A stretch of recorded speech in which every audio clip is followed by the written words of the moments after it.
Hi, I'm Lori Brown. Before we get going here, just a big thank you to all our supporters who give us a small monthly donation through Patreon to help keep this independent podcast rolling along. Joshua, Ty, and myself, thank you so much.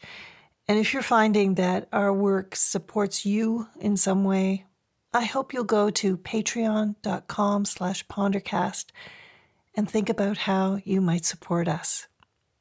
Okay, let's go. Let's Pondercast.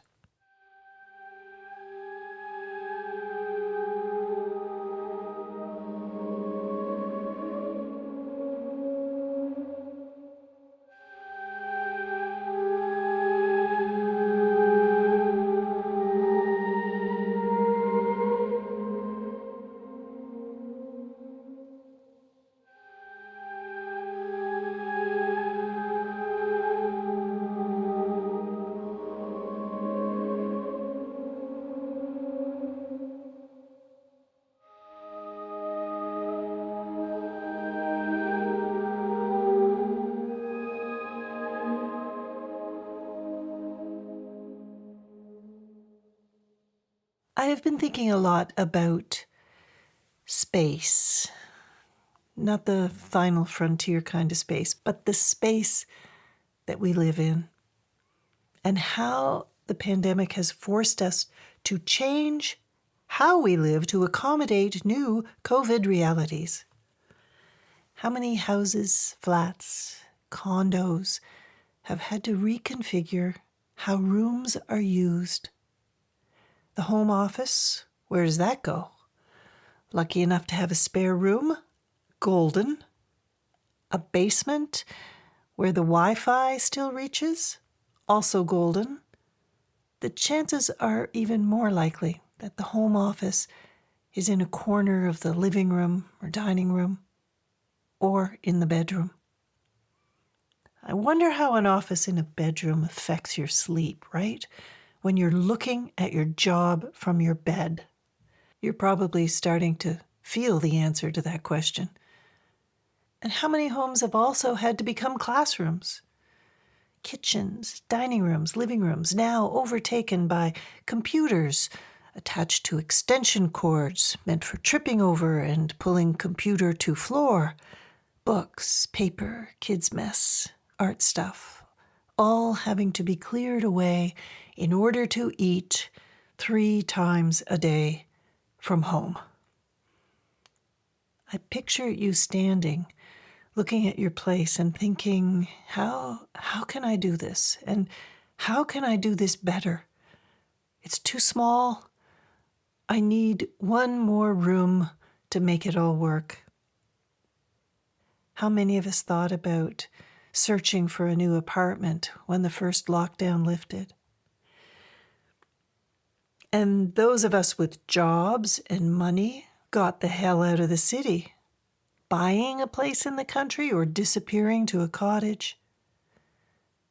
And the rest of us dream and scheme about one extra room. Let's go further, beyond the finished basement for the kids, beyond the extra bedroom for a home office. Let's think about having a room of our own.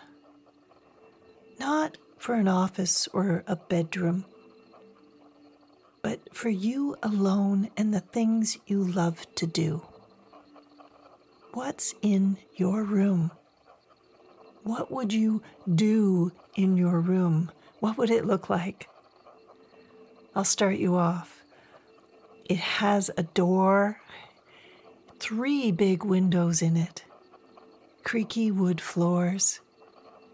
Now fill up your room.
We know there's a big connection between living conditions and our mental well-being. We don't need Virginia Woolf to tell us that. Having that extra room, what Woolf called a room of one's own, feels like it could be a key, at least for some of us, between surviving and thriving. But the reality is that all of us are attracted to the idea of having our own space. From the first bedroom of our own to creating a secret nest under the stairs or under the dining room table or building a house with the couch cushions, we all crave a space with just us in it. The idea grows up with us, and when we finally find that space, that elusive extra room, oh, we take it and make it our own. It may not even be in the house, may not have heat or windows, may not be fancy, but it becomes our favorite place to be. I posted in Facebook that I was going to do an episode on a room of one's own, and I got some wonderful descriptions of the room you have, also of the room you wish you had, and you sent great pictures too. Pictures of pottery studios and writing rooms, of basements with nothing but a stereo with speakers like twin apartment towers with a single chair for listening, just like the old Maxell ads. I saw sewing machines and hockey jersey collections. I saw music rooms with guitars hanging on the wall. And all these rooms seem to fit into two categories. One, for some of us, what we're looking for in our special room is a pleasant place to take in what we love. Music, reading, a view, a room where it's okay if other people are in it too. These rooms you showed me were comfortable, lovely rooms to spend time in, but they were common spaces where children and spouses could come walking in at any moment and join you, or ask if you had seen their keys, or do we have any mayonnaise, or wanting you to read what just scrolled across their Facebook page. That's okay with you? I mean, when you are doing your thing, reading, writing, playing music, scrapbooking, sewing, man, those interruptions would kill me. And that brings me to the second category. There are those of us who want a space where the direction reverses, i.e., not a room where we absorb what we enjoy, but a room where we put out. I'm not sure that's the right way to put it, Lori. Where we make what we love to make. A place where the constant flow of everything, other people, news, entertainment, the fridge, the phone, the internet, can't reach us. We've had enough input. We crave our own output. A new idea, a chance to spin a story or a song out of thin air, to make something beautiful, to hear ourselves think, to coax through silence and solitude and time, our own creative spirit to come out to play. My idea of a room of one's own means I'm alone, so I can hear myself think, so I can follow an idea as far as my punky brain will take me. To be in a place where I don't have to apologize for all the books open on the floor all around my feet, where I don't have to feel bad about ignoring your presence in the same room when I'm scribbling in my notebook or staring out the window. A place where I don't feel like what I do is happening in spite of where I am. Am I antisocial?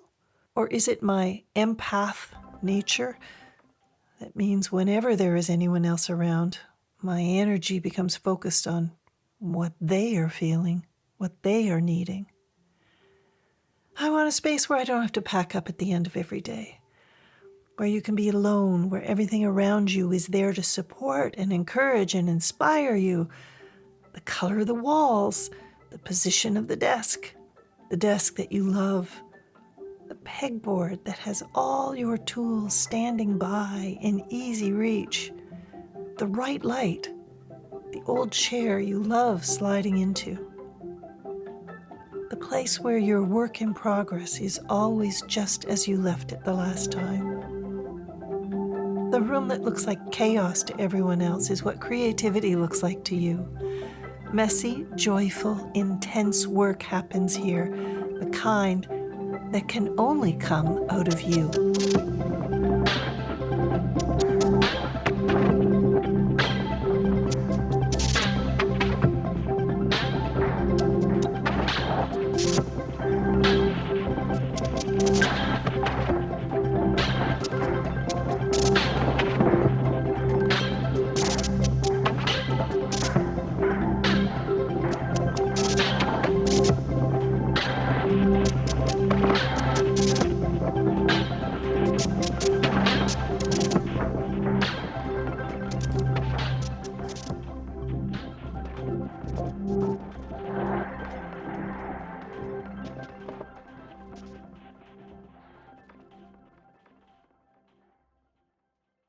I'm here on the Bay of Fundy in Nova Scotia in quarantine, time on my hands. So I am making that room of one's own. I'm taking back some space here in the second floor of the barn. Sure, it has no heat, but it's dry and it's pretty clean and it has power and it's big. I think it's about, 16 by 20 feet, maybe. Windows on 3 sides, and then there's a second floor door out to a deck and stairs down to the yard, and it's all about 30 feet from the house. It has quiet, as you can hear, a view of a field and lots of sky, and no internet to distract me, although I could plug in a booster, I bet, if I really needed it. So far, I have shop vacked the floor and laid a single piece of canvas that was an old boat cover that actually fits the entire barn floor as a mat. And I have a big table and an old boat captain's chair from a ship that's almost finished being recovered. There's a few more tacks to hammer in. And I've got some crap to get rid of here, but it's almost cleaned out. And I could do anything in this room. I could write, I could listen to music, I could meditate more perhaps. I could even hold group meditations up here. It's so big. And I think I can record from here too, as long as maybe if I set up a soft, blanketed area in that corner. It's so quiet, as long as the neighbors aren't mowing their lawns, I think I can record here. I could have a napping couch. I could hold a concert up here in post-pandemic times. I'm going to put my collection of bones and feathers from the beach up here because they are taking over the house. I could.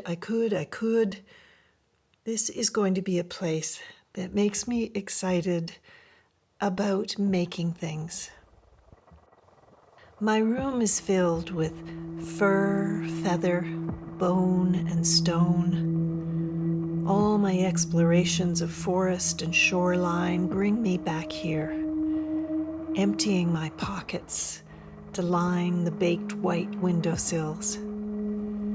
I close the door and turn inwards, pluck thoughts from sun-warmed dust motes, push old stones back and forth along the floor, mining for veins and cracks, for a way in, for a way out. These walls are my skin. This barn air is my breath, asking me to be bigger, gifting me back to myself.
My sister has a room of her own up in the eaves of her house, filled with fabric for rug hooking, rolled up rugs waiting for repairs.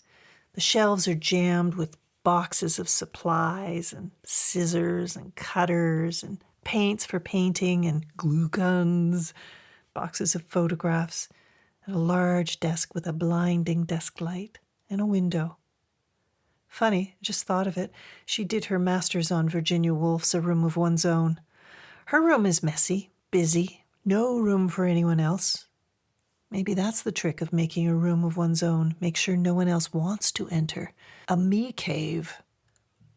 Which brings us to the man cave. There's a theory that says men need a personal space more than women do, because women tend to create the home the way they want it, dictating color, furniture, where the speakers are allowed to go, and the size of the speakers, and where the vinyl collection can live. What do you mean, not in the living room? And so the man cave was born. My neighbor here on the Bay of Fundy had the best garage man cave I have ever seen. Big double garage, 2 floors. Upstairs was a spillover sleeping spot for Ross and Abby's family.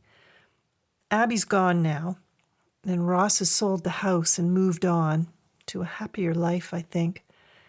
But whatever he found lacking in the house, his garage, his man cave, went a long way to repair that. It had motors in it, a boat, hunting and fishing gear, every tool known to man, every nail or screw or washer Ross had ever come across in his entire life, plus an old kitchen table by a wood stove, 3 chairs, 1 old lazy boy, a mini fridge and a kettle, always a package of little mini donuts with white icing sugar in the fridge, jar of Nescafe, a mug full of spoons, and a Tupperware container with sugar in it. And a couple of old men from the village around the table every morning playing crib by the fire. And one of them was my dad. Ross's was the ultimate man cave. His wife would venture out to deposit something in the deep freeze or make a withdrawal. But other than that, the garage was his. He retreats from the kitchen, hitting the garage door opener like the last word of an argument. He leans on his hands, standing at the workbench, staring at jars of screws, nails, wire, and hooks. She has a way of making him feel he's dissolving into 1,000 useless parts. He hears his neighbor's truck head down to the shore and remembers George had asked him about a shear pin for his boat motor. There's a Maxwell House blue coffee tin filled with them here. There it is, between the fishing line spools and the pickle jar of washers. The one from the old Evinrude might fit. Worst motor he ever owned. Drifted for hours in St. Mary's Bay before he got noticed. Mackerel flapping in the bottom of the boat. He puts the pin in his shirt pocket and cranks back in the lazy boy. Banished to the garage a decade ago, gaffer taped in all the usual places. He waits for the sound of George's truck coming back up the hill, pleased to be of use to somebody. The familiar smell of grease and wood shavings, the hum of the deep freezer by the door reminding him of the tension back at the house. He thinks he'll light a fire in the stove and give those old window boxes a good scrape.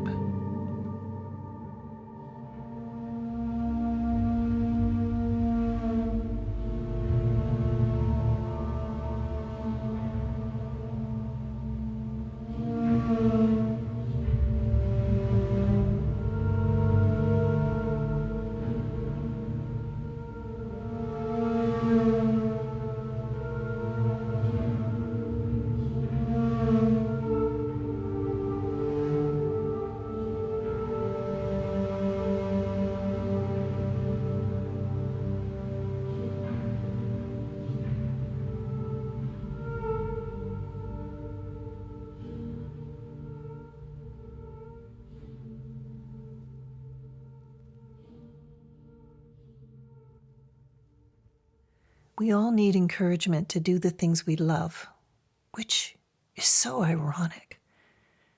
But we never seem to find the time or energy or space to make, create, or sometimes, when we are really out of it, just to listen to music or read.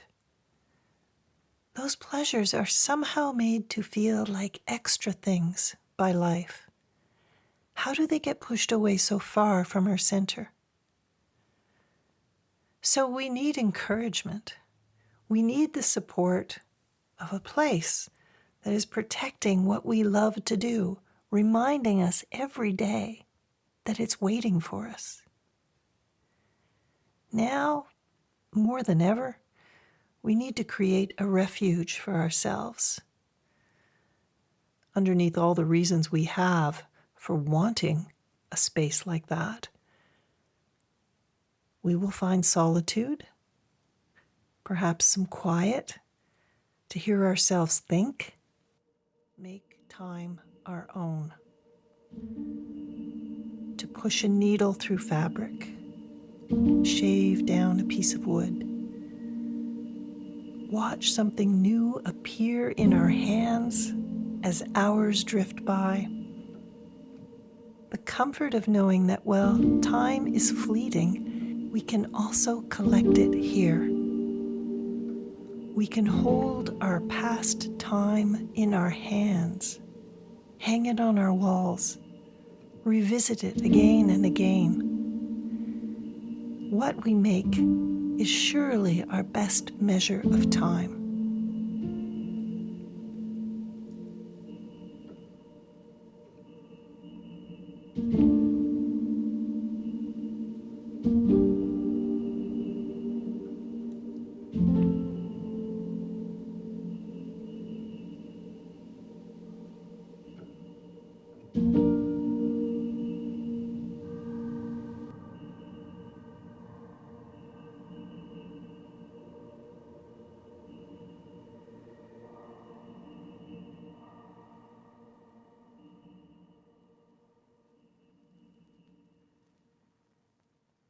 I wonder if what we need is really a room of one's own, or something even closer to home.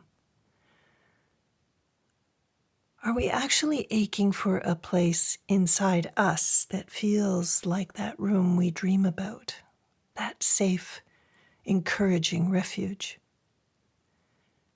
Particularly since COVID, I'm not sure my mind is a safe place to call home some days. It used to be, but there are days that fear and worry have taken me over, soul and body. Who knows where the real me is hiding out? No wonder we feel isolated, distant, muted. Can we make ourselves as welcoming as our favorite rooms, our reading corners, our music rooms? Can we carve out a corner of our own hearts for acceptance, forgiveness, encouragement? Our place of refuge? A place in us that says, come on back, it's safe to return.